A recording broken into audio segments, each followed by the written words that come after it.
अक्टूबर 2021 में एक खबर आई कि एशियन पेंट्स जो इंडिया की सबसे बड़ी पेंट कंपनी है उसमें हुआ है एक बहुत बड़ा scam. According to various reports जो कंपनी के ओनर्स हैं उन्होंने कंपनी का पैसा यूज करके एक कंपनी खरीदी थी और अपने नाम कर ली थी। और ये सब सुन के स्टॉक मार्केट की तो भाई फटली। जिस हफ्ते ये रिपोर्ट न्यूज में आई उस हफ्ते एशियन पेंट्स का स्टॉक 10% से गिर गया था। अब ऐसी चीजें और रिपोर्ट्स हमें आजकल बहुत ज्यादा न्यूज में देखने को मिलती है कि भाई इस कंपनी ने ये कर दिया, उस कंपनी ने वो कर दिया, ये स्टॉक के साथ ऐसा हो गया। तो आज हम ये समझने वाले हैं कि आप ये रिपोर्ट्स को और ये न्यूज को कैसे इंटरप्रेट कर सकते हैं और कैसे आप इनको यूज करके अपने इन्वेस्टमेंट्स प्रोटेक्ट कर सकते हैं।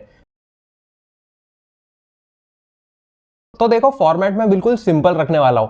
थोड़े बहुत रिपोर्ट्स लेंगे, उनको देखेंगे कि भाई उसमें क्या लिखा गया था और फिर कैसे मार्केट ने उस पर रिएक्ट किया था। सिंपल। तो सबसे पहले मैंने कहानी शुरू की थी एशियन पेंट से।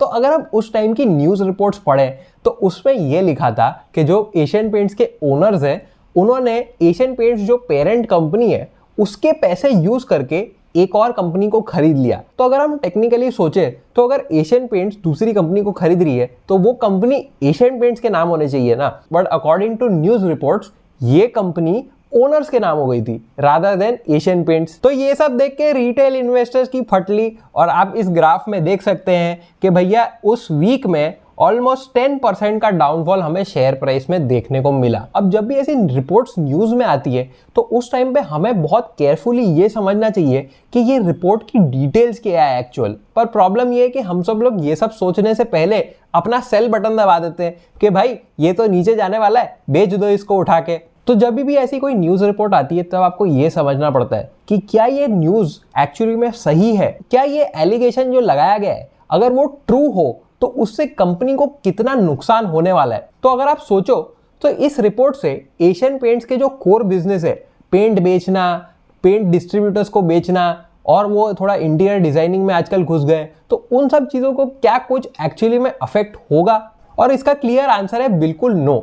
तो ये जो न्यूज रिपोर्ट्स आती है ये बिल्कुल हवा में होती है और ये न्यूज पब्लिक में इसीलिए निकाली जाती है कि आपके और मेरे जैसे रिटेल इन्वेस्टर्स के मन में डर बैठ जाए और हम अपने स्टॉक सेल कर दे। और ये बहुत क्लियर है क्योंकि हम अगर एशियन पेंट्स का स्टॉक देखें वो स्कैम वाले वीक के बाद के टाइम का, तो आप यहाँ क्लियरली देख सकते हैं कि एशियन पेंट्स का एक्चुअली प्राइस उसके बाद ऊपर गया था फॉर लाइक ऑलमोस्ट 2-3 मंथ्स उसके बाद। तो जिस भी पर्सन या जिस भी इंस्टीट्यूशन ने उस डिप में एशियन पेंट्स खूब सारा खरीद लिया उसने बनाया काफी अच्छा प्रॉफिट। तो इसीलिए कभी भी आप कोई न्यूज देखो तो उसको एनालाइज करना बहुत जरूरी है कि भाई हो क्या रहा है। तो ये सब सुन के आप बोलोगे हाँ उज्जवल तेरी बात बिल्कुल सही है, ये न्यूज आर्टिकल वगैरह पे हम तो कोई भरोसा नहीं रखते, हमको तो भाई कोई इंसान आके बोले ना तो वो हम मानते हैं कि भाई कोई बड़ा आदमी आके हमको कुछ बोले कि भाई ये शेयर खरीद लो, वो शेयर खरीद लो, तो हम उसकी बात मान लेते हैं। तो एक्चुअली में अगली रिपोर्ट है about a TV news channel. तो आपने CNBC आवाज जो एक टीवी न्यूज चैनल है अबाउट फाइनेंस एंड स्टॉक्स,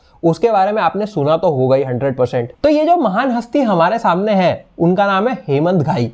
ये थे एक टाइम पे एक बहुत प्रोमिनेंट न्यूज एंकर और इनका एक शो आता था सुबह 7:30 बजे जिसमें ये खूब सारी स्टॉक रिकमेंडेशंस देते थे और लोग को टिप्स देते थे कि भाई ये खरीद सकते हो, ये बेच सकते हो। तो किसी ने बोला कि भाई कुछ दाल में काला है और जब सेबी ने इनको इन्वेस्टिगेट किया तो पता चला कि ये एक दिन पे ये स्टॉक्स खरीद लेते थे और फिर अगले दिन सुबह जाके 7:30 बजे वही स्टॉक्स के बारे में रिकमेंडेशंस देते थे। और सेबी ने जितना इन्वेस्टिगेट किया जितने टाइम पीरियड तक, उसमें सेबी ने ये पाया कि ऑलमोस्ट 3 करोड़ से ज्यादा इन्होंने प्रॉफिट बनाया था बाय डूइंग दिस। तो चलो मान लेते हैं आज मंडे है, तो हेमंत घाई जी अपने ब्रोकर को कॉल करते थे और बोलते थे भैया XYZ स्टॉक खरीद लो। तो उनका ब्रोकर उनकी पूरी फैमिली के सारे अकाउंट से खूब सारे ये XYZ स्टॉक खरीद लेता था। फिर हेमंत घाई जी अगले दिन ट्यूसडे जाएंगे टीवी पे और 7:30 बजे खूब शोर मचा के ये बोलते थे कि भैया ये स्टॉक तो बेस्ट है, XYZ तो अभी ऊपर जाने वाला है, आप देख भी नहीं पाओगे, इतना ऊपर चला जाएगा।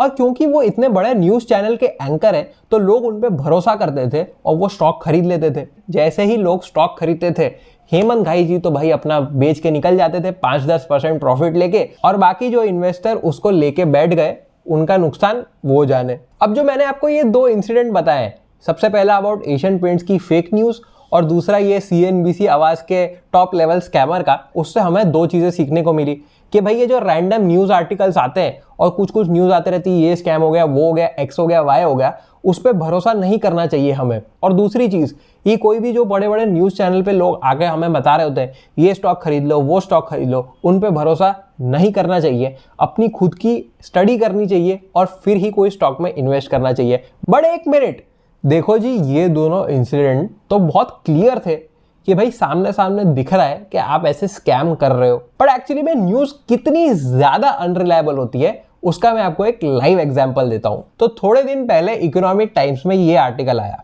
Stock radar, why is this Adani group stock a long term buy after near 20% fall from highs. अब इस आर्टिकल में बात करी गई है अडानी पोर्ट्स के बारे में। अगर आप उस आर्टिकल को पढ़ो तो आपको ये समझ में आएगा कि उस आर्टिकल में मेजॉरिटी बात करी गई है टेक्निकल्स की, मतलब शॉर्ट टर्म प्राइस मूवमेंट्स। और अगर हम फंडामेंटल बात करें, मतलब कोर बिजनेस के बारे में बात करें, तो बस एक लाइन दी गई है, fundamentally Adani ports has surprised Dalal street by the pace of new asset additions from the private sector, that too at reasonable valuations. तो अगर आप ये पूरे पैराग्राफ को देखो तो कोई स्पेसिफिक नॉलेज नहीं दी गई है कि भाई ये एक्चुअली में एक्विजिशन हुआ था, इस प्राइस पे ये वैल्यूएशन था, कुछ नहीं दिया गया। सिर्फ एक पैराग्राफ में लिख दिया कि फंडामेंटली भैया बहुत अच्छा है सब कुछ। तो भैया न्यूज आर्टिकल की हेडिंग ये क्यों है कि why is this Adani group stock a long term bye? Long term bye क्यों है ये? इसमें फंडामेंटली कुछ आपने इंफॉर्मेशन तो बताई नहीं और आप इसको लॉन्ग टर्म बाय बोल रहे हो। फिर हम इस आर्टिकल को थोड़ा और क्लोजली देखते हैं तो आप ये देख सकते हैं कि ये जो फंडामेंटली वाला स्टेटमेंट दिया गया, ये दिया गया है श्रीकांत चौहान का, who is head of equity research retail Kotak securities. ठीक है जी, तो मैंने बोला उज्जवल जी आप पूरी दुनिया को बोल देते हैं डिटेल समझो, तो थोड़ी हम भी रिसर्च कर लेते हैं। तो मैंने ये ढूंढने की कोशिश करी कि ये जो अडानी पोर्ट्स है ये कौन से म्यूचुअल फंड्स होल्ड करते हैं। तो ये इंफॉर्मेशन भी मुझे इकोनॉमिक टाइम्स पे ही मिल गई और आप ये क्लियरली देख सकते हैं कि दो म्यूचुअल फंड जिनके पास सबसे ज्यादा अडानी पोर्ट्स के शेयर्स है वो एक्चुअली में कोटक के ही म्यूचुअल फंड है। तो अब मैं आपके लिए पूरी पिक्चर क्लियर करता हूं। कोटक सिक्योरिटीज जो एक कंपनी है उसके हेड ऑफ इक्विटी रिसर्च कहते हैं अडानी पोर्ट्स खरीदो फॉर द लॉन्ग टर्म, और उसका कोई क्लियर एक्सप्लेनेशन नहीं देते। और दूसरी साइड पे कोटक म्यूचुअल फंड जो एक कंप्लीटली अलग कंपनी है वो लॉन्ग टर्म के लिए अडानी पोर्ट्स खरीद के बैठी हुई है। अब ये दोनों है तो कोटक कंपनीज ही ना, तो ऑब्वियसली आप देख सकते हैं कि यहाँ पे कैसे एक कॉन्फ्लिक्ट ऑफ इंटरेस्ट है कि आप बिना कोई रीजन के लोगों को बोल रहे हो, नॉर्मल रिटेल इन्वेस्टर्स को बोल रहे हो कि अडानी पोर्ट्स खरीदो फॉर लॉन्ग टर्म, और इस साइड पे अनदर कोटक कंपनी ही अडानी पोर्ट्स पहले से खरीद के बैठी है। तो भैया this is like clear manipulation, मतलब इसमें ज्यादा लॉजिक भी लगाने की जरूरत नहीं है, आप ऑब्वियसली लोग को उल्लू बनाने की कोशिश कर रहे हो। तो अगला आपका ये क्वेश्चन होगा कि भैया ये न्यूज़ वालों को तो सच्चाई के लिए लड़ना चाहिए, ये लोग क्यों ऐसी फॉल्स रिपोर्ट्स दे रहे हैं, ये लोग क्यों इन लोग को बोलने दे रहे हैं, क्यों छाप रहे हैं ये लोग रिपोर्ट? तो द रियलिटी सबको अपने पैसे छापने हैं, सभी बिके हुए हैं। तो जो मैंने आपको रिपोर्ट दिखाई, अगर हम उसके नीचे स्क्रॉल करें तो आप देख सकते हैं डिस्क्लेमर दिया गया है, recommendation suggestion view opinion by experts are their own, these do not represent the views of economic times। तो मतलब मैं अपने प्लेटफॉर्म पे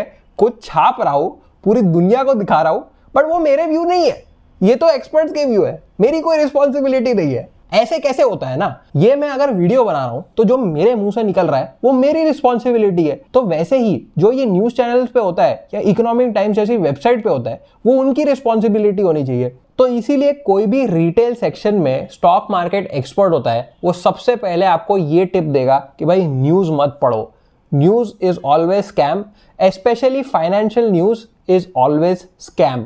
न्यूज रिपोर्ट निकालना, वीडियो बनाना बहुत आसान है, बट एक्चुअली में वो खुद जो आप दूसरों को एडवाइस दे रहे हो वो इंप्लीमेंट करना इज वेरी डिफिकल्ट। मैंने खुद इस चैनल पे एजुकेशनल पर्पसेस के लिए शेयर्स के बारे में बात की है, और अगर आप मेरा पोर्टफोलियो चेक करोगे तो I own each one of those shares. तो गाइस फाइनल कंक्लूजन, न्यूज में मत बिलीव करो, अपनी रिसर्च करो, वीडियो को लाइक करो और चैनल को सब्सक्राइब करो। That's it from me today, I will see you next time, bye bye.